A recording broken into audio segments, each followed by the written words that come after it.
Brad, I did it again. Oops, you did it again? Oops, I did it. I made another podcast. You played with someone's heart? I did. Got lost in the game? Yeah, that I did definitely get lost in the game. Ooh, baby. No, that's too far. Okay. I started a new podcast. Real? What? Yeah. Why would you do such a thing? I mean, congratulations. Yeah. Hi. It aligns with your interests, I think. Oh. Over on the Full Nerd PC World's podcast devoted to PC hardware and hardware enthusiasm. Yes. We have been at first joking, but increasingly seriously calling 2025 the year of Linux because of the impending Windows 10 apocalypse that's happening.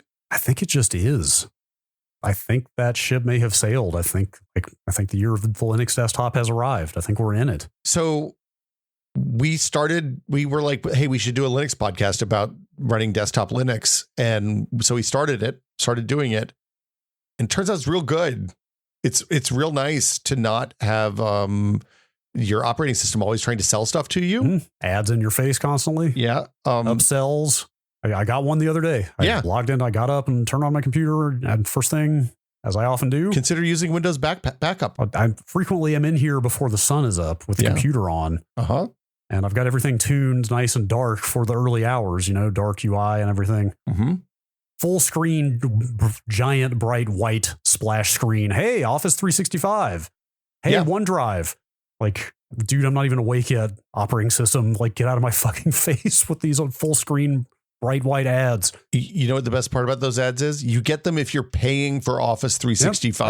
Yep, I bet you do. So anyway, we started this podcast. It's called the Dual Boot Diaries. You can find it wherever fine podcasts are found. That's a good name. And the idea is that we are going to set up dual boots on our work laptops, because that's like, it's a little bit easier than a gaming desktop or something like that, at least to start. And run through the experience of learning to use Linux as a desktop OS. I have a little bit more experience just from like running servers and stuff for years. Adam is scared to death of the command line. It's kind of cute. Oh man, I got to talk to him. Yeah, but he's getting there. He's into it, and like we're sharing what's working, what's not. We have homework each week that we want the audience to kind of follow along, and folks in the Full Nerd Discord are helping out and asking questions and doing it along with us. And like, it's been a lot of fun so far. And this is the best part. At some point in the future, we're going to either remove Windows or Linux from our computers. Is that like a big reveal? Is that going to be like you show up and it's like, all right, which one did you axe? That's the end of the show. That's the last episode. We're going to be like, I got rid of Linux and now that podcast is over. Okay. I have to know. Yeah. How did you choose your distros? At least your starting distros. So Adam has gone, he called a bunch of hardware vendors and was like, hey, I want to try Linux laptops. And they sent him laptops because, it's the power of PC world. Yes, of course. I took the laptop I had, which is a Lunar Lake laptop, and was like, what distros are going to support this reasonably well? And then I was like, what if I run Cashy? So I'm running Cashy on that. Okay. Valid choice. Yeah. It's just because relatively new hardware, it seems like a safer bet than like something with a little more conservative approach. And I'm just doing like basic KDE plasma business, nothing complicated. But yeah, it's like the thing I'll say now, this is a big giant asterisk, because like you and I have both done a bunch of Linux server stuff at this point, and like I'm pretty comfortable. I understand the basic metaphor of Linux and how stuff works. I'm bad on details, but I know enough that I can find my way to an answer usually. Like I know what to ask to get to the answer that I need. It's going really well. Great. It's like the early uptake it's real fast. It boots real good. I'm not seeing like terrible battery life or anything. All of the buttons on the keyboard for the laptop and the trackpad work as I would expect and feel good. And like I'm kind of blown away with this experience, because the last time I really spent time running Linux on the desktop was probably like early 2000s, like 2004, 2005. I understand some things have changed. We've come a long way. It's been a long road, but yeah, it's good. That's Year of Linux. I will have to keep up with that. I had a brief flirtation with desktop Linux earlier this year. I was tinkering with a few distros on this Raptor Lake refresh machine, 14th gen. And yes, like even booting off of like a live USB, forget installing it to your actual USB. I mean, your actual SSD. it's crazy how fast and streamlined it. Like when the thing is only running the things it needs to run for you to use it, and not a bunch of other services that are doing who knows what. And I'm not even one of these big like Windows deep loaders or whatever. Yeah. But still, the difference in just basic responsiveness and speed of operation when the thing is only doing the things that it needs to do to be an OS and nothing else is like kind of crazy. Well, and then the funny thing that you forget, like in Windows, your UI choices are like, do you want the start menu on the left or in the center these days? That's pretty much it. Do you want dark mode or light mode? Do you want to have words on your taskbar in addition to pictures? Like those are the choices you can make when you can go between GNOME or KDE Plasma or like one of the bazillion other weird desktop managers that exist now. Yep. Cinnamon, XFCE. Yeah, you can get real wild. Budgie. Yeah, I'm just running KDE Plasma because I'm picking defaults just for sanity. Yeah, I think that's sensible. The split I see generally, and this aligns with my brief experience, is that Plasma is for Windows users and GNOME is for Mac users. Yeah, that's my read as well. I think I might end up being a GNOME guy. It's funny. I haven't looked at it yet, but I get the appeal. The big thing for me, well, there's two things. One, you have infinite choice on everything. Like everything is a choice. Oh, yeah. Two, there's no safety net. So like where Windows will sync your profile to your OneDrive account, and if you're like your machine implodes, your desktop and downloads and documents will all be there. Mm-hmm. You're on your own here, you know? Yep. At the same time, there's nobody trying to sell you 50 million services, which is pretty nice. Pros and cons. Yeah. For the pros, it might be pretty pro in my experience. I thought I had an idea of how this was going to work out when we started, and we just recorded the third episode today, and I kind of don't know where we're going to go. I don't know where it's going to end up at this point, and I'm excited to see. It's going to be a fun ride. Has it started running already? So we literally, as we record this on Friday morning or Friday afternoon, we posted the kind of zero preview episode and shared that with the audience today. And then we'll start promoting, like we'll put episode 0 in the full nerd feed, I think next week sometime is the plan. I look forward to checking that out. I will try to keep my mouth shut as much as possible. But I was just say that's the other thing is we want feedback from listeners, both from people who are going along with us that don't know what they're doing. Okay. And people who do. Like we're very much pitching this as we're not experts because neither of us are. Like I'm a dilettante. Adam's a complete noob. I don't know where I fall these days. Like definitely on the desktop side, I've got like no experience at all. Like I know my Wayland from my X11 conceptually, but not in practice at all in terms of working with those things. But I've got like thousands of hours on the server command line at this point. So somebody in the Full Nerd Discord said this the other day that they feel like everybody has expertise. Even people who are really deep in Linux have expertise in some core chunk. And then if you get outside of that area where they have expertise, they're just as much of a noob as anybody else. Totally. And 100%. That feels very real to me right now. So very much so. Like all of my experiences is relevant to a headless system that doesn't even have a monitor hooked up to it. Not a desktop system. I'll tell you one thing, and we should start this podcast and talk about a different operating system. On the subject of not having a safety net, when I was tinkering with various desktop distros, I had them on a Btrfs partition earlier this year. Yeah. I might recommend giving that a shot once you feel comfortable enough to try to transition, because then you can just snapshot everything.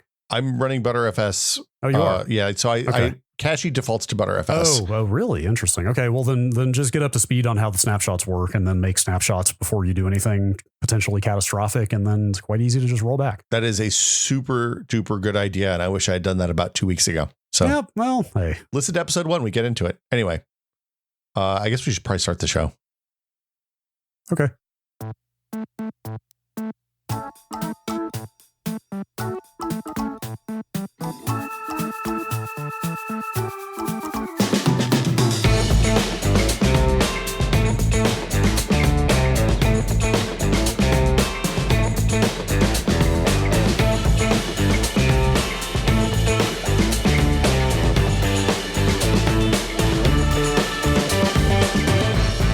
Welcome to Brad and Will Made a Tech Pod. I'm Will. I'm Brad. Brad, the year was 1995. Sure was. It was a Thursday. It was? People were lined up outside CompUSA. I remember it well, yes. And I was sitting at the front door of my 1-bedroom apartment in Knoxville, Tennessee, waiting for the UPS guy to show up. Really? Yeah. Is that how it went down? I think I may have mentioned this on this very podcast before. I distinctly remember coming home from school and running. Is it there? Mom, is it here? I literally ran across the front deck to the front door to see if the package was there, and it was. We are alluding to the fact that today, as we post this show, August 24th, 2025, it is the 30th anniversary of the release of Windows 95. Yeah. Still, to my mind, probably the biggest. I mean, I don't know, maybe not by raw numbers. I don't know. There might be something bigger, but in my mind, it's still probably the biggest release ever of a computing product. It's definitely not by numbers, but in terms of like, for me, Windows 95, and we'll talk about this more, but Windows 95 to me feels like the start of modern computers. Like my experience bridged the early days of DOS and like basically pre-Microsoft computing, like when you were using Commodores and TIs, and Microsoft was just the people that made BASIC and maybe a disk operating system for your IBM PC, to like Windows 3.1 and all the kind of different GUI operating systems that were fledgling during that time. And then the modern internet age, like for me, Windows 95 feels like the beginning of modern computing. Yeah, absolutely. For me too. I mean, that's based on my experience, of course, because like you really get down to it, there's nothing Windows 95 did that some other more advanced operating systems hadn't done before, but you needed like a $10,000 Next machine, for example, prior to that. It was like a lot of what we think of as modern computing came to the masses via Windows 95. And maybe it's not modern computing. Maybe it's mainstream computing, right? Maybe that's some of both. Yeah. I mean, I think like the desktop metaphor is still with us today and probably will be forever. I think the idea that you can just plug something into your computer and it will just work kind of was birthed in Windows 95. It didn't really come to fruition until a lot later. Yeah. Like desktop, plug and play, internet networking. Like, I mean, this, I think the timing on that is a bit coincidental, but this was the first Windows that shipped with a TCP IP stack in the box.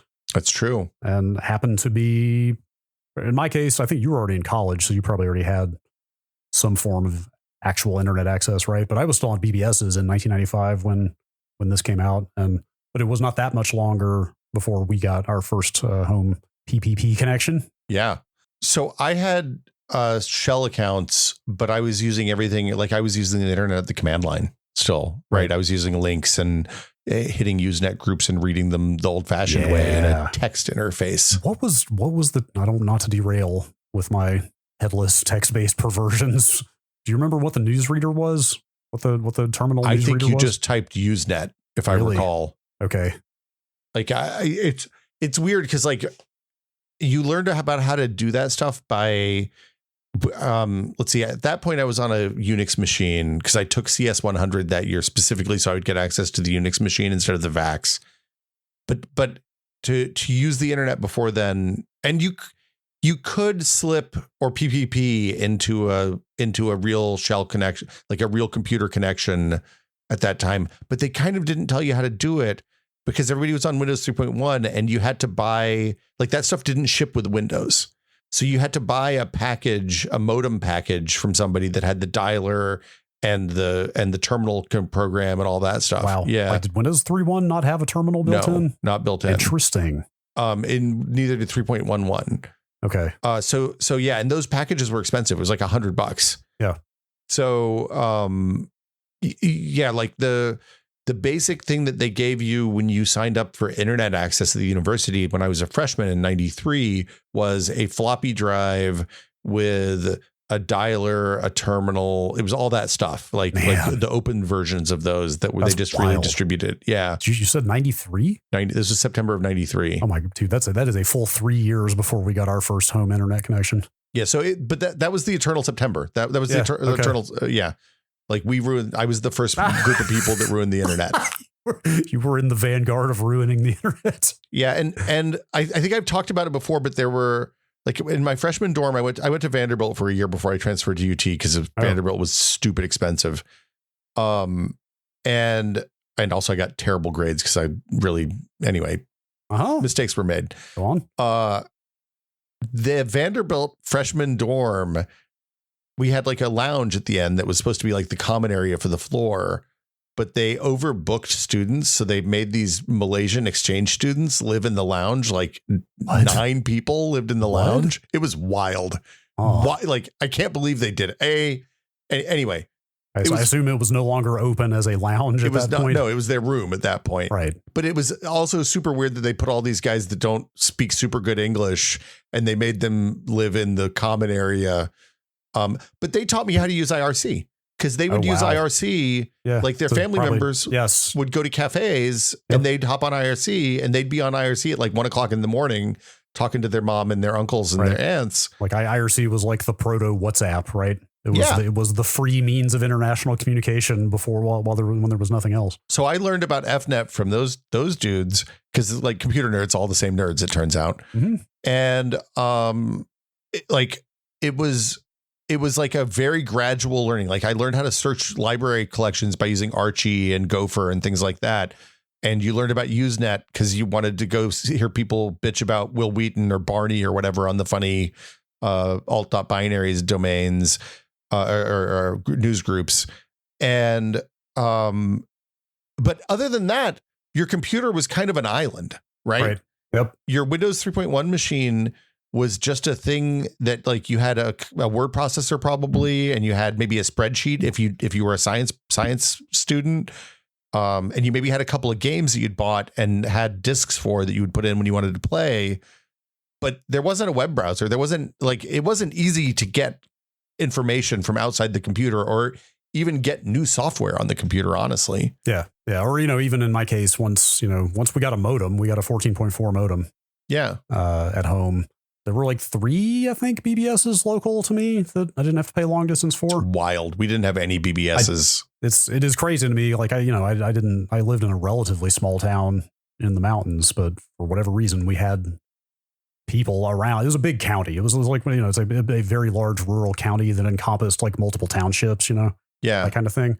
So we just happened to have a few BBSs around. And I think the biggest one had 4 lines, to put it in perspective, like four phone lines. So you generally could get on at some point in the evening, but like, that's how I was downloading demos for early PC games before we got internet. Like that's how I downloaded like the Star Wars Dark Forces demo from one of those BBSs, like the night it came out before I had internet access. But even that was like a very limited way of interacting with people. Like I didn't really talk to people on whatever kind of boards they had on the BBS. It was mostly for downloading. It was mostly for playing door games and downloading stuff. So it's funny is in Tennessee, the like local calling range was really small. Typically, like it was inside your town and maybe a little bit of the county surrounding. So all of our BBSs were in Blumpville and Johnson City where their college kids lived, and they were all long distance for us. So my friend who lived just a little bit closer to Blumpville was able to call into a BBS without getting long distance because he was in a different exchange than us. But it was all based on like the middle 3 numbers of your phone number, which ones would be long distance to who. I would have just been like rolling over there with floppy disks constantly to like download and take stuff home. Well, so he was an enormous nerd, and he would come back from high school with a huge stack of 3.5-inch discs that people had handed him to download. And I want to say people in his high school pulled money together to buy him a second floppy disk so he could just do copy to copy. Oh, that rules. God, dude, computers used to be so cool. I'm sorry to be that guy. Yeah, it was wild. Like, I mean, there was kind of a, like, what's the term? Sneakernet or WhisperNet, like what is the term for sort of a human powered network? Is it? Yeah. Like, WhisperNet is a different thing. Oh, okay. I don't know what that is, but like, you know what I mean, though? It's like you didn't have ubiquitous internet access or even bulletin board access. So you were just like a network of people trading software around because you couldn't all download it or whatever. Anyway, I swear we'll talk about Windows 95 eventually. But I mean, I think it's important context to understand that computers were pretty isolated. Like it was a much less useful device, and it wasn't a portal into the entirety of the world's knowledge until Windows 95, which I think answers the question that I have lower down in here, which is why does this feel like the start of modern computers? And it's because it was the way you accessed the internet for a lot of people. Yeah. I think that's probably the big one. But again, I think the graphical interface moving to a desktop is a huge part of that. Plug and play was a huge part of that. DirectX, which came a little bit later. Quite a bit later, actually. Well, DirectX was within Windows 95. They released it for Windows 95, but it didn't roll out until like 98 era. Yeah, I think that's right. A later version of Microsoft would not have released DirectX for Windows 95. That's possible. Anyway, a lot of what is still with us in terms of the basic Windows experience started with 95, or like most of it did. It was also the beginning of computers getting easier to use. So plug and play stuff started with Windows 95, and it didn't really reach fruition until USB and like actual plug and play hardware came down the line in like 98, 99, like Windows 98 and beyond timeframe. But the idea that you, like, prior to this, in order to add, say, a new component to your computer, you'd have to open up some things.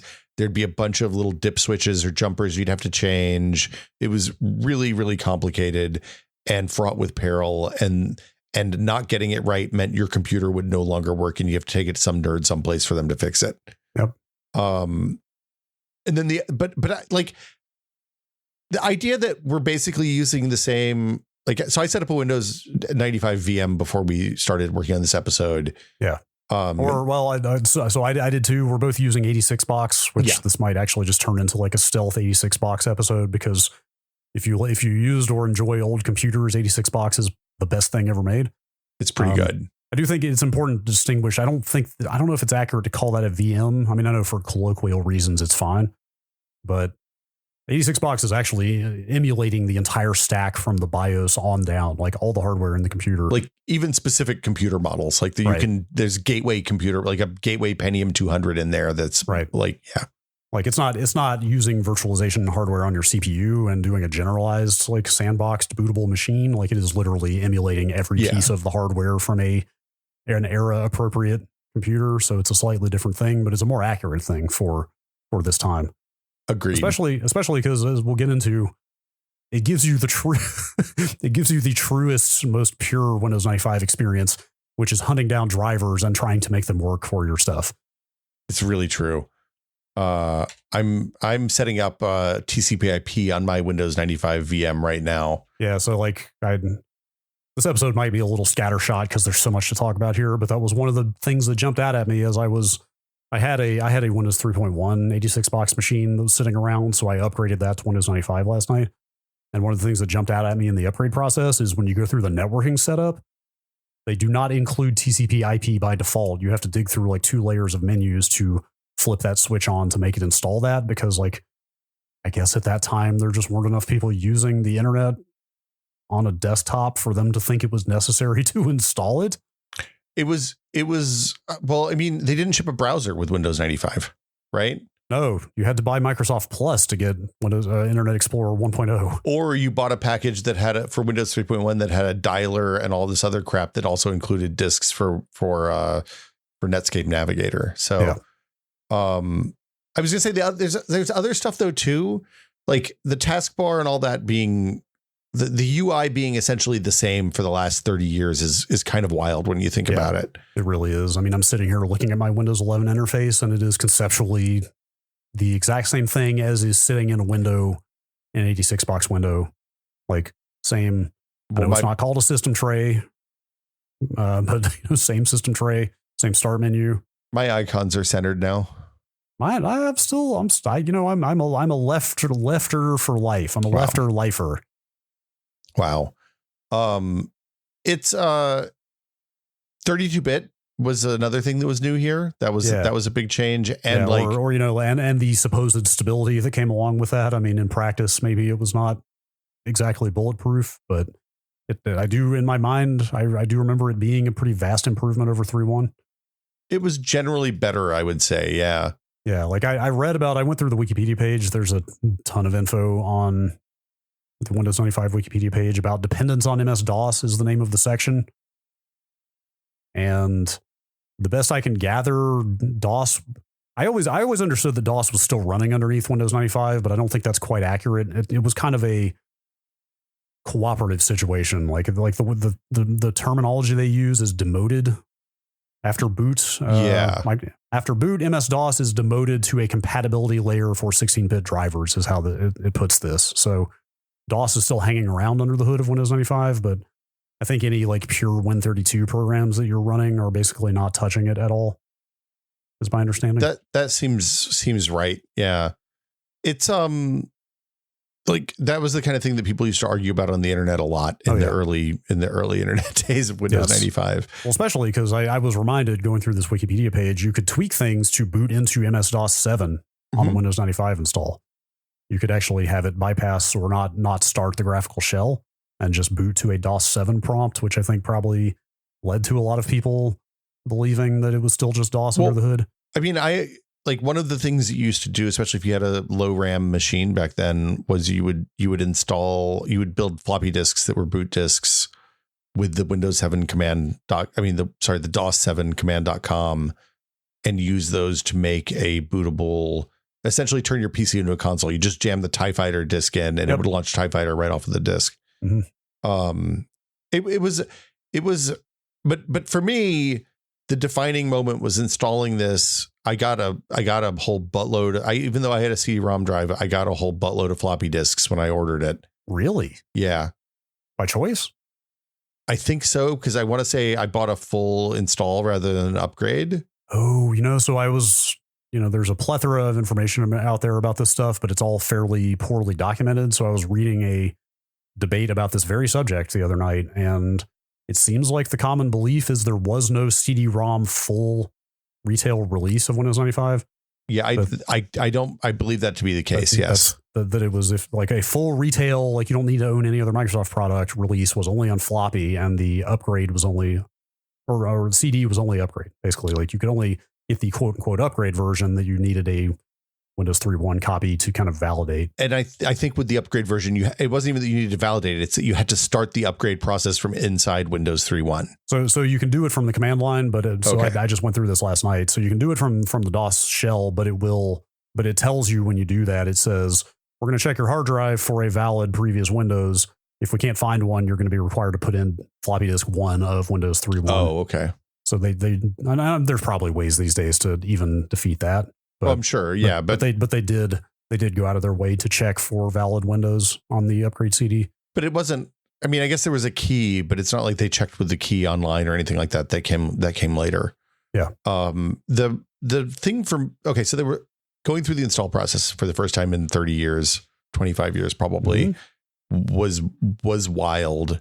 How many times total in your life now do you think you've installed Windows 95? Well, I sold a bunch of PCs to people in college, so I did it a lot.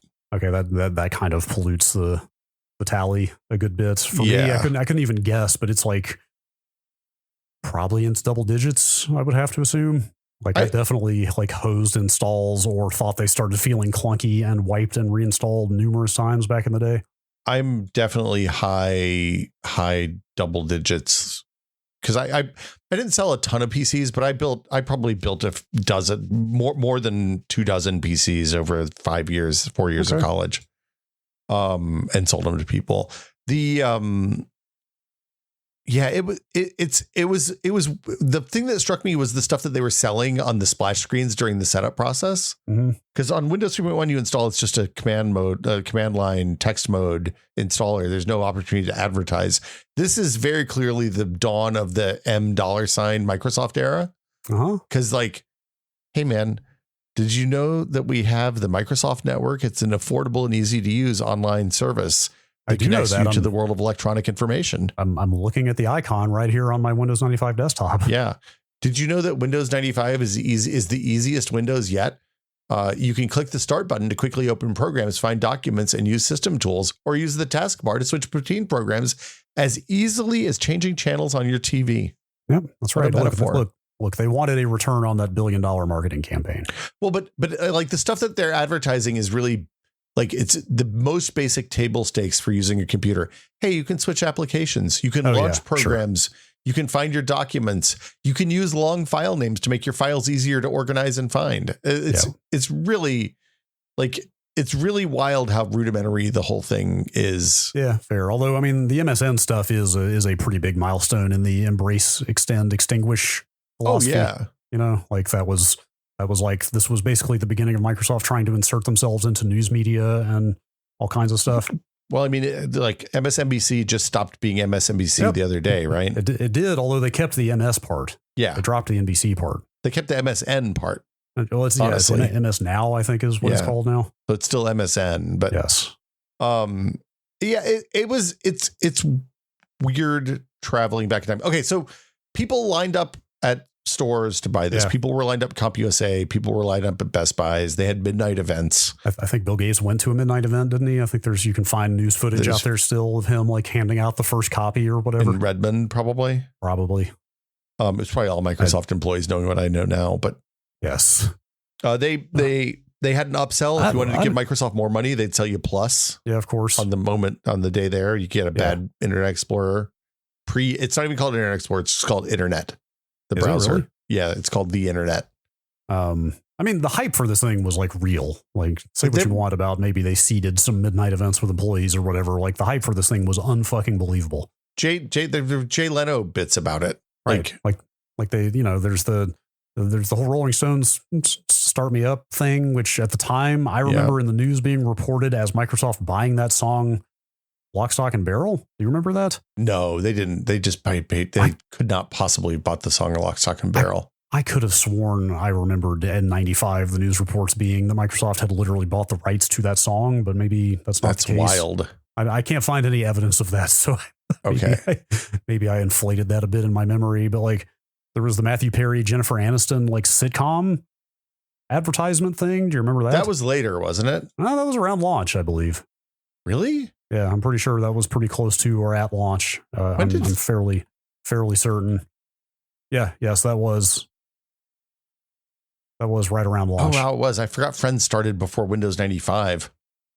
Wow, that ran for a long time. Yeah. Anyway, point being, like the hype was huge, and also like I was fucking burning for this thing by the time it came out because I was so tired of Windows 3.1. Like I wanted the desktop so badly. I don't know. Did you have much like desktop experience? Had you touched Macs much or anything else at school? Because I lived in a dorm, so there were 4 or 5 kids most people had Windows PCs with Windows 3.1 and on my freshman year, and a handful of people had Macs, and the Mac, the ability to dump shit on your desktop. That was it. Really, really powerful, which is hilarious because I've actively stopped doing that as of like 10 years ago. I've still got icons all over the place. Like that was it. That was the thing I wanted, was to be able to just put a file right there on the desktop whenever I felt like it. Yeah, it seemed really well. I mean, it's funny because like on Windows 3.1, that background space was basically useless. It did nothing. Did nothing. I never had Program Manager anything but maximized in Windows 3.1. Yeah, it seems right. I like, what was the point? I mean, the only thing you ever got out of minimizing Program Manager was a way to see what else was running, but computers were so weak at that point that your ability to run a bunch of different things at one time was very limited anyway. So like Windows 3.1 was just full screen Program Manager. It was just a big menu full of icons to launch stuff. And that was kind of it, like getting a full desktop felt like just expanding the scope of how you use the computer to me in a way that felt really futuristic. And again, I had very limited experience with Mac and Macintosh, and certainly had never seen anything more powerful than that. Did you touch anything before launch akin to like a demo or sampler thing? For Windows 95? No, I didn't see any of that stuff. Because I would swear I bought a magazine at some point a few months before launch that had like kind of like an interactive demo of how the desktop was going to work. It wasn't like fully, obviously it was not like an OS you could run. Well, there were definitely previews, and like, I remember picking up a PC Mag or a PC World or something that was, hey, here's the like screen by screen preview, all the stuff that changes in Windows 95. Like I definitely knew what was coming and was excited about it. Maybe that's all it was in my memory. It was like some kind of little sandboxed, like artificial environment where you could kind of play around with what the graphical shell was going to be like. I can't remember. Anyway, based on stuff like that and magazines and just wanting a better operating system, I was like, I was like jumping out of my skin trying to get my hands on Windows 95 by the time it came out. It wouldn't surprise me if they did something like that. Like that absolutely seems like a thing they would have done. Okay, so you get it, you install it, you suddenly have access to the internet kind of. Well, some people do. Like you did, right? I mean, did you? Is that what happened in the dorm? Did you immediately get online with its built-in TCP/IP and everythip? I was not in the dorm by the time Windows 95 came out. I had moved off campus by then. Yeah, but also our dorm didn't have TCP/IP because I went to Tennessee. Okay. So nobody had bothered. Like, the thing is, prior to having internet, like real internet, there was there wasn't a push from students to get internet until all of a sudden we're all dialing into the 12 modems or something the university had. And everybody's like, hey man, I can't dial. Like, let me put it this way. My first two, it wasn't until probably the September of 96 that we could register for classes online. Like, we still went to the gymnasium and put the classes we want on a bunch of 3x5 cards. Wow. And then put them in the right folders. Okay. Yeah. So you're 4 years ahead of me. So I think, yes, by the time I got to college, it was all online registration all the time. Like, the first year they did online registration, it was super easy because nobody knew about it. Sure. And the next time they did online registration, everybody knew about it and they didn't want to have to go to the thing. And getting jacked up internet, dial-up internet on the campus for a week as a result of everybody trying to log in and select their classes on the VAX. Right. So does your dorm have a residential network of any type? No, not when I lived on campus. Okay. Interesting. Okay. Oh, that's not true. When I was a freshman at Vanderbilt, the computer lab in the basement had a LAN, was like plugged into the school LAN, because we went down there to play Doom the night the Doom shareware dropped. Right. Was that an IPX? It was IPX, yeah. IPX network? Okay. And I mean, they had TCP/IP on them too, because you could open up the terminal, like a terminal, and connect to the Unix machine across campus, or alternately use net and IRC and stuff like that. Got it. And then the school at UT, the school computer labs were all wired up as well. But there was no, like, the network for the school was mostly confined to like offices and labs. Classrooms, I don't even think had network until much later than that. So do you remember, so you were on dial-up, I guess, when Windows 95 came out? Then? Yeah, I was so on. Did you just immediately set up a dial-up internet connection as soon as you got it? So I had dial-up before, because I could dial into the shell. I would dial into the shell. Okay. But I didn't. But I didn't know how to do SLIP or PPP. That's what I mean. That's what I mean. I struggle with the terminology here, but like a generalized PPP connection where your whole OS has a TCP/IP stack running and can run any application. Yeah. So over the network, and not just like a serial terminal over like a shell. Whatever. Yeah. So for folks who don't know, before your computer could get on the internet, you could dial in and have like a text mode interface for the internet, which is what we talked about earlier. The distinction there is that whatever the computer you're dialing into is the one that's technically on the internet. You're just dialing into a serial or whatever type of terminal to access what it is doing on the internet. Versus what we're talking about here is putting your actual Windows 95 machine on the internet itself. Yeah. And prior to Windows 95, you could do a thing where you typed the right command in that terminal and it would negotiate the direct PPP or SLIP connection with which would put your computer online, which would, basically pipe all the data that your computer was asking for over TCP/IP across that serial connection, which is what the modem was. Right. And so post Windows 95, the school sent a note to everybody that was like, hey, if you want to do this, you can by doing this. And then that was all over at that point. That was the beginning of modern computing. Yeah, that was the moment. As soon as I fired up now, because I had paid for a package when I bought Windows 95. I bought Windows 95 from, I can't remember, one of the early retailers, pre-Amazon and pre-Newegg. So it was, who knows? And I got with it. It was like, hey, do you want to get this other stuff? Because they were like feeding frenzy. And I bought a copy of Plus, which we'll talk about in a little bit. And I bought a modem package that included Netscape Navigator, because I was like, hell yeah, I have internet access. I would love to have a web browser like in the computer lab. That's dope. Man, you paid for Netscape? I don't want to talk about it. I didn't know. So to be clear for people who were not alive then or don't remember, they gave away Netscape Navigator. I'm not talking about pirating it. I mean, they gave it away free kind of forever. Well, it was also like 6 disks or 6 floppy disks. It was big, so it would have taken a fair amount of down. Anyway, the point is, I did this. I installed all that stuff, and it tried to install a bunch of WinSock crap that jacked up the Windows WinSock implementation in Windows 95, and I had to reinstall Windows as a result of that almost immediately, which is a really grim foreshadowing of the rest of my Windows experience. Yep. And then I fired up Netscape and it was like, you don't have an internet connection, dog. I was like, what the hell do you mean? I'm connected. I'm looking, I see it's right here. It's in this text window is the internet connection. What do I do? And then you called the help desk and they were like, oh, you got to type slip and then type your password and your username and it'll just work. I was like, oh, interesting. Yeah. Okay. So for a long time, it was manual, like the until the PPP stuff hit.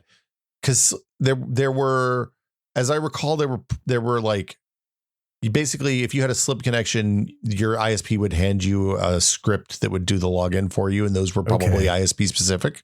Interesting. PPP had the authentication protocols built in, which was the advantage of PPP. That's exactly what I'm all excited to talk about here. So we got our first connection in 96 and it was a commercial local internet provider. Mm-hmm. And yes, that was a PPP connection and that was all built into Windows 95. Like you set the connection up in kind of what everybody knows of as the network dialog. Mm-hmm. And then every time you would connect, you put in your name and password in a little Windows provided pop-up. Yep. Or you could save it if you wanted. Or I may probably eventually did that. Yeah. Probably did that eventually, but you were dialing through the operating system and it was all built in there. Like you never had to look at that terminal window again. Yes. Which was a bummer. The terminal window was fun. Yeah. Yes. I mean, at this point, I wish I had done more terminal back then. Although I know this podcast is kind of careening left and right all over the place. I was reminded installing Windows 95 last night that Hyperterminal, I think, is the terminal I use to access BBSs. Is Hyperterminal built into Windows 95? Yes, it's right here. It had to have been, I assume. It's right here in my fresh Windows 95 upgrade. Oh, sure enough. Accessories. Unless it carried Hyperterminal over from 3.1. Hyperterm, TRM? I don't think there was a terminal built into 3.1. I think you had to get a terminal from your ISP. I don't think so. I can't run Hyperterminal. It's by Hillgrave from Monroe, Michigan. Oh, wow. I guess Microsoft must have licensed it for Windows 95, I guess. That makes sense. You have to install a modem before you can make a connection, sadly. I do not have a fake virtual modem set up in 86 box, so I can't actually do anything with Hyperterminal right now. I also love that they shipped a CompuServe MCI mail and AT&T mail clients out of the box for this. That's wild. They sure did. Like it was a real moment. When you first connected to the real internet, and it like the closest thing I can think about it in pop culture is when like Neo takes the red pill in the Matrix and wakes up in the real world was the closest analog I recall from mass media. And I apologize for that reference because I know it has a ton of terrible fucking baggage now. Yeah, well, but it was wild sitting in front of a computer in my apartment looking at a web browser that was graphical. Totally. Like I was like, oh, right. I understand why people like the web now. You had way more context for that than I did because, well, I had BBS. You know, I did have some text mode, some ANSI graphics experience under my belt to contrast with what the modern web was becoming. But I mean, it was also, this is becoming as much a like early internet episode as it is a Windows 95 one, but they're kind of intertwined, right? Yeah, right. But it was also mind blowing from the perspective of just being able to like connect with like-minded people out there, especially being in a small town where there were not that many of those around, you know? Like that was right around the time that I was extremely, extremely into like Squaresoft 16-bit RPGs, JRPGs and stuff. You're going to talk about Aerith again? No. Look, we've read enough of my old Usenet posts. But like, you know, being able to like go out and find information about imports and stuff. Like I knew nobody that was importing games from Japan at that point. Yeah. So being able to like go out and find information that I otherwise would have had zero access to was so invaluable. I mean, like, might sound a little grandiose, but I basically owe everything I am and everything that I have to getting on the internet when I did, in terms of the skills that I built up, the connections that I made, like the, you know, where it has led me in my work life and everything. And like Windows 95 was kind of like the gateway to all of that. Well, it was a super powerful skill that not a lot of people had at that time. Like I paid for college by running networks for small businesses, right? Like I literally would leave school at the end of the day, and then I would run 10BASE-2 cable around people. Look, there was another thing that happened as a result of Windows 95, which was the internet became a thing that every business felt like they had to have, even if they had no idea why they needed the internet. They were like, oh, I'm a plumber. I got to get on the internet. In 2025, 100% true. In 1995, absolutely unnecessary. Probably unnecessary. I mean, as a goofy aside, or maybe it's not so goofy, it's kind of dire. You can see the same patterns playing out today, you know? Yeah, with the artificial intelligence. Like everybody needs AI. We don't know what AI does exactly, but we know we need to have it because everybody else has it, right? Yeah, exactly. Except the internet actually was extremely useful. Yeah. And so I would run cable and install network cards in people's computers, and I charged them like $40 an hour, which was a fortune back then. Wow. Yeah. That is a fucking lot. I did a little bit in high school. I did a little bit of like tech support, kind of helping some elderly folks understand word processors and email. Well, I wouldn't charge elderly folks $40 an hour. I charge businesses $40 an hour. I charged either 5 or 10 an hour. I can't remember which. That was not enough, Brett. I think it might have been 10 an hour. Okay. 10 seems right. But it was never more than an hour or two, so it was just kind of pocket change, spending money, or, you'd save up for a couple months to get a new game. Well, running in the networks was I show up at 6 o'clock when the doors close, and then they open the door at 3 o'clock, and then I leave at 3 o'clock in the morning when it's done. And yikes. Well, also you're working for a business, they've got money to spend. Yeah. I mean, it made sense. And along the way, I would do like Windows 95 upgrades for folks, and I helped build a bunch of file servers and stuff like that. And it was good, honest work, honestly. I helped a lot of people. They were really grateful to get their businesses online, and we helped them figure out stuff like ISDN connections and all that, so they could have real internet at their offices, slow though it might be. All right. Windows 95. Yeah. I have to say, when I got it installed last night, I think I mentioned this earlier. So I had an existing 3.1 fake computer in here. Yeah. That I cloned. I did not. And did the upgrade on. A couple things. First, just a point of order. I'll tell you what's in it. It was a Pentium 75. So for folks who don't know, x86 box, you're basically emulating a specific computer. Yeah. Oh, dude. If you grew up with computers in the 80s and 90s and you have not touched this thing, fucking turn off this podcast and go download 86 box, because it's pretty good. It is the most kid in a candy store experience you can possibly have if you're a nerd of a certain age. Because you're literally sitting here with drop down menus, picking from. There must be 150 different graphics cards to pick from here. It's probably too much choice in a lot of ways. Like 50 different sound cards, network cards, hard drives. I mean, I think they will actually emulate specific types of hard drives, if I'm not mistaken. You can pick like what types of CD-ROMs and floppy drives and zip drives and all kinds of stuff to attach to it. You're picking specific motherboards. I am using an Asus TX97 which is a socket 7 board from 1996 for my motherboard. You get the appropriate BIOS and everything. I mean, it is exactly as you remember it. So, I had an S3. Oh gosh. S3 Verge? No, it was not a Verge. It was before. It was a 2D card, because remember, this was a Windows 3.1 machine. So there was no point in having a 3D card. It was an S3 Trio of some kind. I forget which. Anyway, Windows 95 did not seem to love the S3 Trio very much. That makes sense. From a driver standpoint. So after I did the upgrade, you basically shut down your fake computer, go to the drop down and pick a different graphics card. So I put a Matrox Millennium in post Windows 95 install. Okay. And got to have the fun of booting back into Windows 95, having traded from one card to the next, and having it think there were still two, they basically thought there were two graphics cards present still, which is how I was reminded that Device Manager was a thing as of Windows 95. Oh, was it? Yes, it's in Control Panel. It's like, I thought that came later. No, go to Start, Settings, Control Panel, and it's in the System applet. So they don't even call it Device Manager at the icon level. You open System Properties, and Device Manager is just one of several tabs. So I had to go into Device Manager, where it thought I had both the S3 card and the Matrox card. Man, I got a lot of exclamation points in here. I bet you do. So I had to manually remove the S3 card before it would switch over to the Matrox card, even though it had drivers for the Matrox card. That is really funny. That's just, there's your fresh August 1995 plug and play experience. Real quick, do you know where I got those Matrox drivers? No, where? Matrox. What? Matrox still has drivers for all of their cards going back to Windows 3.1. What? Up on their website. That is wild. Shout outs to Matrox, Shout out to, seriously. I was I bowed down to Matrox when I found that.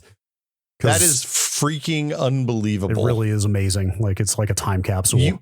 So you put that in there. I saw that in the notes, and I thought you were talking about like you went to the Matrox website on archive.org or something. Not that you went to Matrox's website in 2025. That's rad. Their live functional 2025 website still hosts all these drivers for download. So I was going to say, for folks who don't know, the way I'm getting software into this VM the easiest is by mounting it as a CD-ROM drive. Yeah, you can mount a folder basically, or a file. Yeah, you can mount virtual CDs and floppies and all that kind of fun stuff. But wow, it was fun to be reminded that Device Manager was in there that early because I guess like you, in my mind, Device Manager came along later. Yeah, I assume so. But here it is, and like, you know, slightly different UI, but like kind of conceptually unchanged from what it is today. It's bonkers. The other thing that like, so I installed so you have the Matrox card. Yep. What else did you put in there? I've got a regular Sound Blaster 16, not the plug and play version. I don't really know I never knew what the difference was. One had dip switches and one just had the plug and play hardware. So it's like the BIOS could talk to it and pick hierarchies and stuff. We had, and if I recall, we had the pre plug and play version, the just standard ISA. Yeah, I had a Sound Blaster 16 CD technically, which had a plug for a special CD on the back of it. Ours, we also had that. It's kind of it was a weird. This is getting off topic again. It's kind of weird to me that sound cards came to ship with CD-ROM controllers so regularly. I don't know why. I guess it was an easy upgrade. It was so they could sell multimedia bundles with a CD-ROM. Right? Yeah, it's so you could make your PC MPC 1.0 compatible. Yes. It's just like, here's your bundle with the sound card and a CD-ROM, and they work together, and now you're multimedia. Exactly. What else you got? Let's see. Actually, okay, so the main thing I was going to say, once I got past fiddling with graphics card drivers and stuff, is just how kind of like small in scope and maybe a little barren this whole thing feels, which kind of like aligns with what you were talking about, that when this thing is not connected to the internet, there's like almost nothing to it. You know, like you've got your graphical shell, you've got Windows Explorer, which is basically your file manager, but there's not a lot in here. You know, there's Notepad and WordPad and Hyperterminal and a calculator, and that's about it. That's pretty much the whole thing. A couple of, FreeCell, Hearts, Minesweeper, and Solitaire, and some fax software, and all the system utilities. Like there's really not a lot to Windows 95. Like original 1995 edition, fresh out of the box. It's wild how little stuff there is to do, actually, I would say. Yeah. Like it's why I think the Plus Pack was so important, honestly. So you could install those themes. So you can install themes. So you can install a game, that pinball game. Actually, sorry. I should say Hover comes with base Windows 95. I did play some Hover. Only if you have the CD version. Yes. If you have the floppy disk version, you get fucked. Yeah, in fact, you can't even install it. You have to run it off of the CD. You have to put the CD in and open a menu and run it from there. Yep. You know what? I'm an executive decision. I'm going to auto run this Plus CD that I have mounted and install it while you talk. Oh, I did that.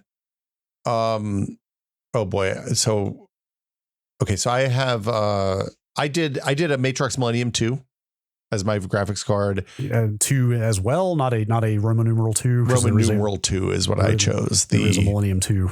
Yeah, the Millennium 2 was the banger 2D graphics card at the time I was building PCs at the beginning. Like no lie, the Millennium was known, as far as I knew, as like the cleanest, best looking, highest performance graphics card out there. Yeah, but also, if you compared it side by side with the Verge on the kind of monitors that we would have had, you would have not been able to tell the difference. Probably. I did a Socket 7 board. I picked an i430FX Intel chipset, which was the one I picked was the ASUS P55 TP4XE. Yeah. They didn't have any 8-bit boards, or I would have done an 8-bit board because for later chipsets they will. Oh, okay. I'm pretty sure the BH6 is in there. Okay, I did a Pentium 200. Really? Yeah. I was afraid to go that high. Well, so I did a Pentium 75 because that's what we had. I started with the Pentium 60, and the board that I chose was complicated, so I switched to the Pentium 200 and the FX board. I was a little afraid to go to something like a Pentium 200 with a later chipset because I was worried Windows 95 would flip out. I wanted it to be fast, man. I get it. So I did upgrade this to a Pentium 120 after the install was done. Okay, well, that was much easier upgrading these days than it was back then. It turns out just a drop in upgrade. I did a Logitech Microsoft Bus mouse, which was like the PS2 mouse, I assume. The Sound Blaster 16 P&P. I tried the AWE 32, but the drivers were a pain in the butt, so I switched to the 16 because it's built into Windows 95. I wonder if is that Bus mouse a serial mouse? Oh no, Bus mouse is PS2, I believe. Is it? It could be a card that's. Oh no, standard PS2 mouse would be PS2 mouse. Yeah, I think that is a serial mouse that you're talking about. Weird. Or I wonder if it's a separate thing that like has a card or something goofy. I am using a PS2 mouse in here, and I can tell you it doesn't feel any smoother, so you're not missing much. There you go. I tried to install the classic PS2 rate utility. Yeah, that doesn't work. No, it's not going to work probably. The thing that increased the polling rate of your PS2 mouse in Windows to make your mouse smoother, but it did not work in here for some reason. I did a Novell NE2000 network card, which is just a bog standard. I was looking for the 3Com Etherlink 3, but I couldn't. They don't emulate that, unfortunately. Seems like PCI stuff is a little thinner. And then I did a 420 gig hard drive because I couldn't remember what the weird limits were. I knew that there were some jumping points where you had file system problems or a different file size, different drive size limits rather. Yeah, I looked some of that stuff up. According to Wikipedia, Windows 95 will fail to boot on a 2.1 gigahertz processor or with more than 480 megabytes of RAM. Oh, but I couldn't find any info about a hard drive being too big. I think I did 8 megabytes of RAM, and I felt like that was really gratuitous for Windows 95. I've got 2 hard drives in this machine, both 512 megabytes. Wild. Just really, really splurging there, Brad. Mm-hmm. That's the magic of this thing. I remember the computer that had Windows 95 on it, my Pentium 60. I remember getting a 1 gigabyte hard drive for it and feeling like the most luxurious motherfucker on earth. Oh yeah. It's like, we're really, really changing things here. Mm-hmm. And okay, so to answer your question, can you drag Windows and still see what's in them in Windows 95? Yes, we talked about that before we started recording. Oh, I can remember that. So I got my Matrox Millennium 2 drivers installed. I can see the contents of the window and I drag now. Wait, so Windows 95 has show contents while dragging? Yeah. Really? Yeah.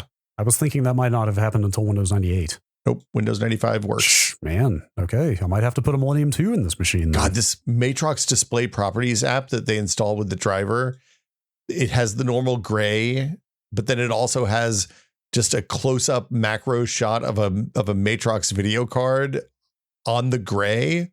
It's a nightmare. It's almost completely illegible. Yep. Yeah. Because I mean, I'm sure this varies by card and drivers, but mine booted up to 16 color mode. Yep. After install. It worked. I'm 16-bit now, baby. Yeah. And so this was also a reminder that Windows 95 made you reboot for absolutely everything. I was going to say, wow, they really did make you reboot for everything. It's like change your color depth, change your desktop resolution, like literally any setting that involves a hardware mode, and you are going to reboot the machine. I think you could eject a CD probably. Yeah. Yes, definitely. And a floppy disk you could eject. That's pretty much it. Yeah. And also, if you had a floppy disk in that wasn't bootable, it would complain every single time you reboot. Mm-hmm. Yeah. So I have the internet working. I got my Novell driver working. Yeah, so that was one thing that I didn't realize until you told me this when we were starting this up, that 86box will connect your real current host computer networking to the virtual networking adapter in this thing. Yep. So you can straight up take that Windows 95 machine online if you want. I got bad news about how useful that is. Yeah. So in the course of this, do you remember this probably made headlines 3 or 4 years ago when this happened? Somebody put out Windows 95 in JavaScript. Oh, yeah. Or actually, sorry, Electron. Electron, I should say. Somebody put out an Electron app that is the entirety of Windows 95. It's like an emulator for Windows 95, right? So I was tinkering with that this morning too, and that does have networking enabled by default, and in fact has it has Internet Explorer 5.5 in it. Oh. Which was the final IE release for Windows 95. Nothing loads in Internet Explorer 5.5 anymore. I mean, nothing. Yeah, I was going to say, I don't know anything. This is Internet Explorer 4 on this one that I have now. Yeah. And it seems like nothing's also installing with that. So, yeah, I don't know what you do to get new browsers on here, I guess. Like, honestly, I don't know what you could do on the internet with this thing besides a terminal program at this point. Like, you could certainly shell into some stuff from there, but beyond that, like, You could get like a newsreader. You could go get Forte Free Agent, which was my Usenet newsreader of choice. Wow. In the Windows 95 era. That would probably still work because I assume that would still connect to Usenet servers just fine. But as far as the web goes, I don't think an internet-enabled Windows 95 install is going to do much for you at this point. When I go to, so I tried Microsoft.com, which just throws an error. Google throws a bunch of script garbage where the scripts don't show. But if you scroll down, you do get to a Google search and the old school buttons that say I'm feeling lost, feeling lucky. Okay. But it's all black other than that. Right. So Windows 90, let's see if it works. Web browser. Okay, I got a bunch of script garbage again. The little clouds moving in the background. I really never used Internet Explorer at all, I'm realizing. Really? Hardly ever. No kidding. After Netscape started to fall off, it was my browser of choice for a very long time. These results are completely useless. Well, great. Yeah. So anyway, it's look, you can't go home again, you know? You kind of can't. That's the lesson here, I guess. My Plus install just finished and it wants to restart Windows. Yeah. You had to it installed Windows components. You got your drive smart. You got your drive compression in there, you know? Yep. It also installed some TCP IP stack. So I had to let me tell you, installing Windows 95 in 2025 off of a bunch of virtual floppy disks, maybe the most annoying thing I've done in a decade with a computer. Why would you do that to yourself? I mean, I know why, because the alternative was you would need to go put together a boot disk that would have CD-ROM drivers for DOS in it so you could boot with the CD version. Yeah, which I knew how to do that at one point or another, but I don't have that knowledge anymore. Yeah. It took forever, and it keeps changing back and forth too. You have to. I'm trying to pull from the memory banks here. You have to set MSCDEX to something. Yeah, but you also have to install the driver for your controller and all that stuff first. It's a pain. Yes, it's a lot. Anyway, it seems to be working pretty well though. Like the version of Samba that Windows 95 uses is no longer supported by anything in my network, so I can't browse the network, sadly. Yeah, I need to look up how old is the SMB protocol, and it launched with 3.11 and 83. Originally developed it's that old? In 83 at IBM. Wild. So in 1987, Microsoft and 3Com implemented SMB for OS2, blah, blah, blah, blah, blah, blah. Anyway, yes, SMB had been around for a while by the time. Oh. Okay, I think what we know of as current modern day SMB 1.0 was published in 1996 by Microsoft. Yeah, so postdates this even. Yes. Weird. Yep. This has been a fascinating walk down memory lane for me. I don't like, it's funny looking at it now. Well, I mean, okay, I guess I can watch the videos now, which I couldn't do before.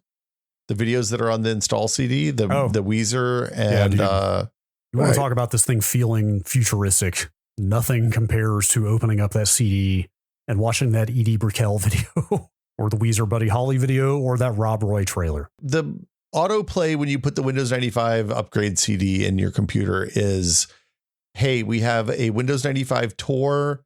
We have Microsoft Exposition, which I think was the what became Encarta, right?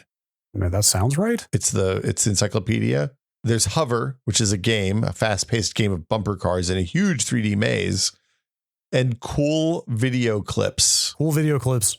I'm clicking on cool video clips. So now I have High Perf, which is a folder.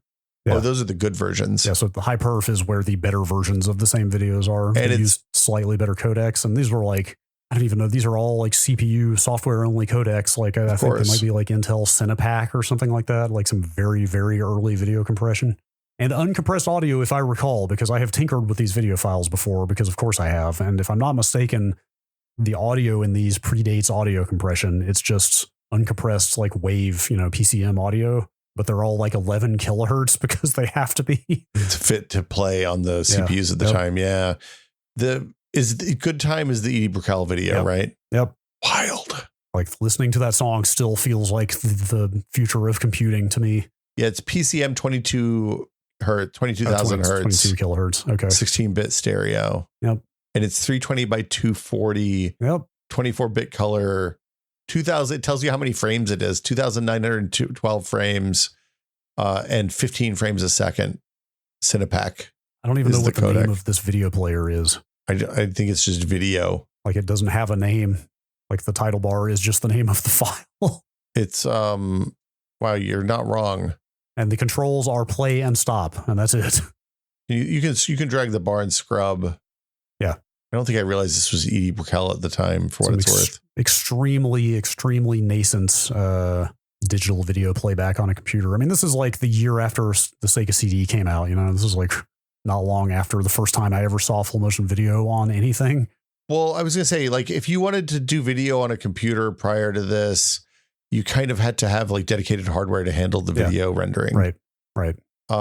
There's a Rob Roy movie trailer. Yep. Featuring, sure is. I guess, is that a young Liam Neeson? Oh yeah. Oh, absolutely. I think this movie was like quite well respected. Yeah. It won an Oscar, or was nominated at least. Yeah. You have the Weezer is just the name of the next file, which is the Buddy Holly music video directed by young Spike Jonze featuring young Weezer. Yeah, it's the entirety of the Buddy Holly video, which was like pretty contemporary at this point. I think the Blue album had just come out like the year before. And they like, this is the one that they superimposed themselves in like old Happy Days clips. Is that right? This was like this video was huge on MTV at the time. Yeah, it was a tour de force for 1995. Yeah. And then some fun stuff. And then there's Welcome 1, 2, and 3. Yeah, it is fun stuff. Those are dumb. I can tell you from experience. Oh no, actually, I'm sorry. Those are Bill Plimpton animated cartoons. Yeah, these are not dope at all. I was thinking this was just some stupid Microsoft motion graphics stuff, but no, these welcome videos are actually like, there's actually like something to these. Oh, these are fabulous. Yeah, although they may not all be Bill Plimpton. The first one is. No, these are all different animators, actually. They're all, each one of these is entitled Windows, but by a different animator. They spent kind of a lot of money on art, it turns out. I wonder if these were originally going to be like a thing that played when Windows starts, and then they decided it was annoying, so they just chucked it in fun stuff. Yeah, because Welcome 3 is the one I was thinking of. That's just like a stupid Windows 3.1 desktop, like with a little video morph into clouds from Windows 95. That's pretty good. Speaking of spending money on stuff, the Brian Eno sound. Dun, dun, dun. Dun, dun. Yeah, yes. Most expensive single piece of sound ever made, is my understanding. Yeah. Have you ever read about his composition process for that? No, I assumed they wrote a really big check and then he cashed it. But he's talked about composing that thing before. He did something like over 80 different separate pieces of music. Wow.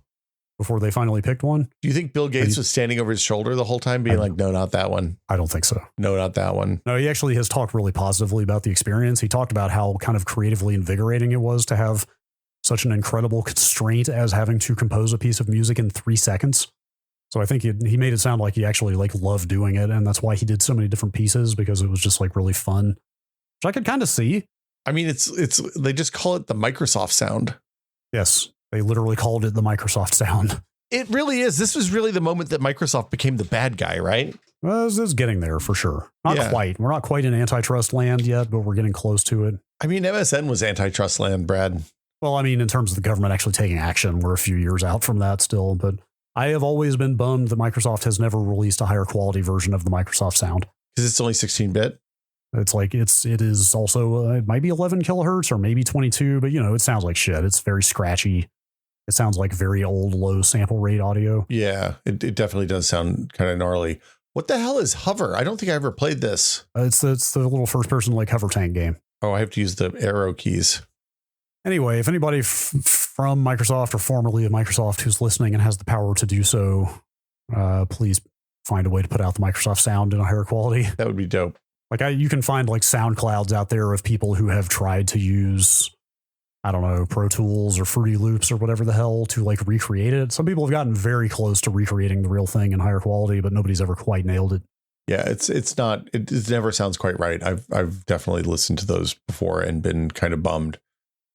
I don't know that there's a way to wrap up and sum up this in a like tidy bow, other than to say we wouldn't be where we are now if it weren't for Windows 95 in both good and bad ways. Yep, absolutely. It made computing a thing that everybody could do, and like they spent a bunch of money to tell everybody that they could do computing. It's funny. There's a thing going around Blue Sky right now about AI that people somebody's explicitly said, I wish I remember who it was, but somebody said, look, remember this next time that some company is trying to push something on you so mercilessly that you don't really have to like if something's really good, you don't have to advertise it. And that was true for phones. I feel like phones went from something that was like a weird niche enthusiast thing to something that everybody had in like a 5 to 6 year time period. Yeah. From the dawn of the iPhone until like the iPhone 4, 4S, when everybody had them all of a sudden, at least in the Bay Area. But like Microsoft spent an insane amount of money pushing Windows 95. They did. And pushing this as here's how computers work, for lack of a better, or here's how they're going to work. Yeah. Like this was Bill Gates wrote a book not long after this called The Road Ahead. I read that book. Me too. When it came out. Yeah. It was wasted time. It wasn't super. Yeah. It wasn't as what I was expecting. But it was like, they definitely pushed my Windows. Like they were definitely selling, hey, Windows is your way to the internet. Yeah. Which was like, they sure did. They spent $1 bazillion advertising Windows is your way to the internet. Matthew Perry and Jennifer Aniston did not come cheap. The Weezer video did not come cheap. Edie Brickell maybe came cheap, but I don't think so. I think she was at the start of her career. That Rolling Stones song didn't no. Like that. I looked, accounts differ, but it looked like they spent somewhere between like $3 and $11 million on that song. Yeah, that seems right. Brian Eno didn't come cheap. No. Yeah. No, they wanted this thing to be a thing. I've talked about this before, and we should dig into this more in the future. If you go back and read, there's a lot of evidence that it didn't turn out this way. How so? Because Windows was floundering. Oh, right up until Windows 3.1. Oh, yeah. And in fact, Microsoft was selling a Unix throughout the 80s, parallel to their sale of DOS to PC OEMs. Oh, yeah. It was called Xenix, Zenix. And it's POSIX compliant. It was a full on. It was licensed from AT&T. It was a proper Unix. Like Microsoft was selling a proper ass Unix with all of the built-in advantages compared to DOS that Unix had in that time, which was like, preemptive multitasking. Like it was a more proper multi-user multitasking operating system like we are used to today. The thing that forms the basis of like every modern operating system. And then Windows basically kind of at the last minute, like Windows 3.1 sold well enough that they decided to put all of their eggs in the Windows basket. Well, and that's what led to the creation of Windows 95 and the 98 and on and on. And like, but I don't think it was ever like guaranteed that DOS and Windows were going to be the future of Microsoft until things turned out the way they did. This was kind of the kickoff for the success of closed software, honestly. Right. Yes. Because up until this point, stuff was by default open and it was unusual if it was closed, like with the Mac. Yeah. I mean, like in the case of Unix, you did have to license the code from AT&T, but there were lots of companies doing that. And there was like, BSD existed and there were like nascent open software efforts happening at that time. Well, they weren't programmatized in the same way that they are now. And just to be clear, Linux was kind of starting to bop around at this point, but it wasn't something that like people knew about, right? Well, 91. Yeah. You're right. So yes, Linux had been out for some time by the time 95 came out. There weren't multiple distros, and like there were a handful. It was small. Yeah. So yeah, like I would encourage anybody who wants to spend it was very instructive for me to spend some time with x86 box and set this up. It was kind of a pain in the butt. There's a couple of really good guides on how to do it on Vogons. Yes, Vogons, if you get deep into the stuff, is a site you will end up on regularly looking for drivers or just like tweaks and like how-tos on various old things. Yeah, but I don't actually remember the URL off the top of my head. Is it just vogons.net? It's vogons.org. I knew it was. I knew it was not. But yeah, they have a thing. If you search for it, it's Windows 95 setup guide for the 2020s, which ironically has a post date of 2013. Mm-hmm. But it's basically their running updated guide for how to set up Windows 95 on old hardware. They also have a similar guide for x86 box, which is what I would recommend, or 86 box rather. Just 86 box, yeah. Which is what I would recommend.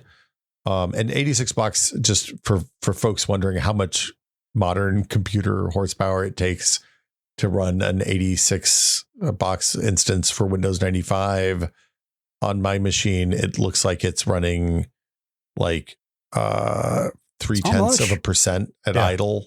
This and it's basically single threaded too. It's like runs on one core basically, but I'm like Mine is sitting at basically 0% CPU right now to run Windows 95, to run a Pentium 120 at full speed. Yeah, we have the horsepower. Yeah, for sure. This thing will go up to I think a Pentium Pro, Pentium 2, basically. I don't think it'll do a Pentium 3, but it might. Does it slow down the machine if it gets overloaded? Is that what happens? Yeah. So if you look in the top right, you'll see the speed rating or the speed percentage where it says 100%. Yes. So when I've put basically the fastest CPU, and like you can put 3D effects cards and stuff. You can get early 3D graphics in here as well. I basically built like the fastest machine I could with the available configuration. Okay. And was no longer hitting 100% speed. That makes sense. It's a pain in the butt to install it with a traditional VM. Like I tried with VirtualBox in the past, and it's a hassle. It's not worth old like especially old like pre UEFI, pre GPT operating systems. I think especially of this era, I think you're better off with 86box or PCEM or one of those. But Vogons also hosts on vogonswiki.com and vogonsdrivers.com. Vogonsdrivers.com. Old drivers and old builds of like abandonware builds of 95 and 98 and all that stuff. So winworld.com is another good resource for stuff like this. Yeah. They've got, although you'll see in the comments on some of their archive, like some people questioning the provenance of some of the disk images they have. Some of them might be cobbled together from different things and not like direct images of retail releases, but archive.org, of course, has a lot of disk images and stuff as well. Yeah. And it's kind of useless. Like there's not a whole lot you can do with it. Yeah. It's fun to go back and remember. Yeah. That's pretty much it. But I don't think you're not going to like do your daily work stuff in a Windows 95 box at this point. Probably. I hope not. You could do some basic word processing and email, I guess. That's true. I know. I think maybe you run WordStar. If you want to run WordStar, there you go. Maybe do. I guess that'll do it for us this week, Brad, unless you have anything else. No, Windows 95, a landmark product. Yeah. For good and ill, I think probably mostly good. Should we have made this a important product through history? Probably not. This is just an anniversary, right? Yeah, this is an anniversary. I don't know. I remember spending a lot of time learning how Windows 95 worked. But when I actually get into Windows 95, the things that I remember most, I think, are probably Windows 98 or Windows 2000 would be my guess. Yeah, we barely even got into the OSR releases and the features they added to Windows 95 over time. Yeah, actually, we should hit that. We should hit that real quick because like they did two big major releases to Windows 95. Yeah, so OEM Service Release 1 and 2. Yeah, Service Release 1 was available to everybody. You could just download it and then install it on top of Windows if you had a Windows license. Yeah, it didn't add a ton.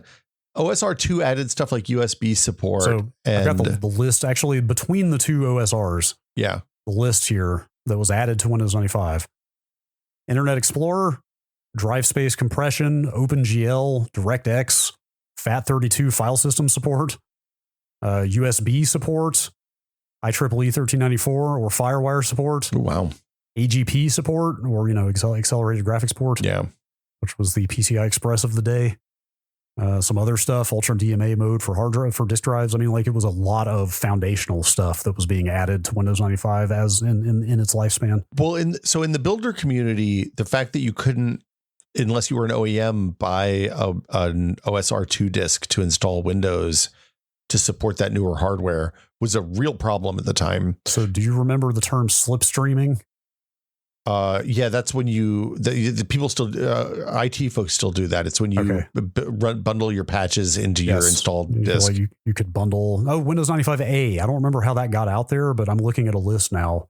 Windows 95A was Windows 95 with OSR 1 slipstreamed into it. Yeah, but the OSR 2 was the beginning of them selling OEM copies on the gray market, basically. So you couldn't buy a retail copy of Windows 95 that would support USB and FireWire and AGP and all that stuff. But you could go to your gray market screwdriver shop and buy a copy of Windows 95 OSR 2. Windows 95 OSR 2 also noteworthy because it was the first one that did an online check for the key. Or when you typed in your key, it would authorize it, and you had to call a phone number. So you would call an 800 number for Microsoft. You type in, let's see, how did it work? You put your code into Windows. It would pop up a screen that said, call this 800 number. You'd call the 800 number. It would give you a challenge code that wasn't the key. It was just something that was generated based on a hash from the key. And then it would give you an unlock code after that. And you couldn't install Windows if you didn't do that. Wild. It was a pain in the butt. And people were really pissed off about it. It turns out, in retrospect, probably a bad idea. Yeah, probably. It was very easy to pirate at that point still, because you just saved the hashes and mistakes were made. Now, actually, that was one thing I meant to, sorry, this episode's just going to go on forever. There's one thing I meant to touch on when I finished my upgrade last night and just kind of booted into the desktop and sat there looking at it.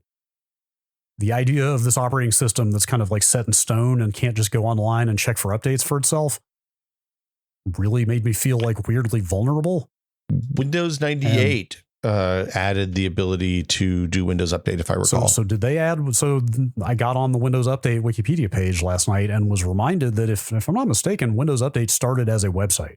Yeah, you went to a website. Right. So did they not? They just put the OSRs out for download if you already had Windows 95, right? I don't think so. They not so on Windows 98. So on Windows 98, you'd go to the Windows Update website in a browser, and it would use an ActiveX thing to just update your stuff. I distinctly remember going to the website, yes, like you just described, and having the site directly funnel the Windows 98 updates from the website into the operating system. Some of the Windows 95 stuff got dumped as patches, like the OSR 1 update got pushed out as an update. Yeah, I swear I remember downloading OSR stuff on Windows 95 and installing it, but maybe not all of it. But quite specifically, they did not make an OSR 1 to OSR 2 patch path. You had to do a clean install with a special disk that you had to buy from them, and you couldn't just download those updates if you had a pre-OSR 2 version of Windows 95. I wonder if OSR 2.5 was so close to Windows 98 that I just didn't care and just went to Windows 98 instead. That was their solution to this problem, was just buy Windows 98. Right. And in fact, now that you mention it, I guess a lot of the final editions of 2.5 were kind of backports from Windows 98 in the first place, probably. Yeah, OSR 2 rolled out, I think, in 97. Okay, yeah, I don't have dates in front of me for these, unfortunately. Maybe it was late 96. But yeah, people were profoundly upset about it. That was maybe the first wave of the $. Okay. That makes sense. I mean, especially if they were basically like charging money for USB support and stuff like that. Oh, OSR 2 came out basically a year later. It was August of 96. Oh, interesting. And Windows 98 came out in October of 98, if I recall. So it was a while. I have no idea how I was getting my hands on. Maybe I just never did install those OSRs and just waited until 98. Or were you building PCs, or were you using a... No, I was building. Well, no. We had a pre-built machine. So you probably, it didn't, like, if you didn't have new hardware, it didn't matter. Yeah, we sure as hell didn't have USB at that time, so I guess we didn't really need USB support. Yeah, it was if you had at that point, the boards that, like, it was Socket 7 stuff had AGP slots at that point, I think, if I remember right. So like, and maybe not even until later. AGP, I feel like there was a boot magazine that had an AGP slot on the cover in like 97. Okay. So I did build a Pentium 200 in 97. That would have had AGP probably. Was it a Pentium 200 or a Pentium 2? No, it was a Pentium 1 200. That depends on the chipset you had. This is why I will never, for the rest of my life, forgive myself for junking those old computers. So I can't just go back and refer to them. I do wish I still had my Wang. Yes, and tell you exactly what I had. But what did I install on that Pentium 200 then? Because that was before you had Windows to do OSR 98. 2. You probably bought a copy of OSR 2 with the hardware. I guess so. Because that was the thing. In order to be able to buy the OSR 2 OEM edition, you had to buy either a motherboard, a hard drive, or maybe a CPU. I can't remember. Microsoft had specific requirements. The Pentium 200 was the first machine I built from parts myself. That was the era I did. I built a K6 200 at the same time. Nice. Weak floating point performance, but very fast otherwise. Yeah, you were like one upgrade ahead of me on the switch to AMD at the time. Not great for Doom, it turns out. I ended up ditching it pretty shortly and Quake. Building for Quake, and building a Pentium 200, a Pentium 266 rather. But those were the days. Yeah, those were the days. I think that's as good a place as any to wrap it up. Yeah. As always, Brad and Will Made a Tech Pod is listener supported. We would not be here without you, the listeners. And we appreciate each and every one of you. But if you want to find out how to support the show, you can go to patreon.com/techpod. Again, it's patreon.com/techpod. I apologize. My room is carbon dioxide as fuck right now. It's like I'm sitting here. I'm like, man, I could totally go for a nap. It's like 3:00 in the afternoon. Gotta open that window. Yeah, I'm going to turn the fan on as soon as we finish recording the episode. But thanks to everybody who supports the show. And an extra special thank you to our executive producer tier patrons, including Jason Lee, Andrew Slosky, Jordan Lippett, Bunny Fiend, Twinkle Twinkie, David Allen, James Kamek, and Pantheon, makers of the HS3 high-speed 3D printer. Thank you all so much. Thank you. And if you want to learn how to support the show, you can go to patreon.com/techpod. And I guess that'll do it for us this week. Mm-hmm. Next week, it's the 27th anniversary of Windows 98. Wait, is it actually? No, I think it's I would believe probably it around this time, actually. If you told me that Windows was August month. It was for a long time. Did I just say Windows is August month? We are recording this at the end of Friday. August is Windows month is what I meant to say. General availability June 25th, 1998. That's right. I remember that because I remember it coming out during summer vacation when I was on break from college.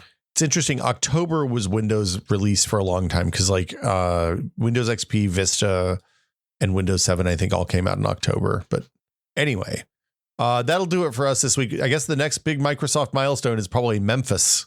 Remember Memphis? Memphis? That was the code name. Walking in Memphis was a... Which Windows was that? That was 98. That was 98. Yeah. Okay. And I'll say, I mean, we probably covered some of this in the ranking of Windows years ago. Windows 95 was Chicago, by the way. Right. Chicago, yes, was the code name for that. But I found in doing this Windows 95 upgrade and thinking about old Windows, the one that I keep coming back to and feeling nostalgic for is 2000. I can see that. That might be my actual favorite Windows, irrespective of whatever ranking we came up with. Wow. I can't believe you're throwing our extremely scientific ranking system under the bus, man. That's an objective ranking. This is my subjective preference. Wow. What I was the most excited for at the time. But getting on a proper Windows NT that could run games was the best of all possible worlds. But anyway. I was running a BP6 with 2 processors on Windows 2000, and it was some hot biz. You needed Windows 2000 then. Yeah, it was great right up until the moment I needed to fire up that Sound Blaster, and then everything crashed because their drivers with multi-threading were bad. Yeah. But if you want to hear more of this, please subscribe to the show, and if you can't, leave a review because we appreciate all of those as well. We do.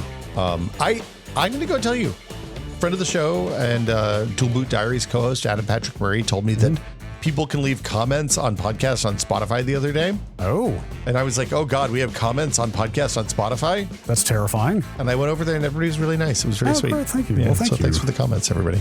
Thank you, listeners, Spotify and otherwise. And we will be back next week with another edition of the Tech Pod. Until then, thanks for listening. And please consider the environment before pitching this podcast.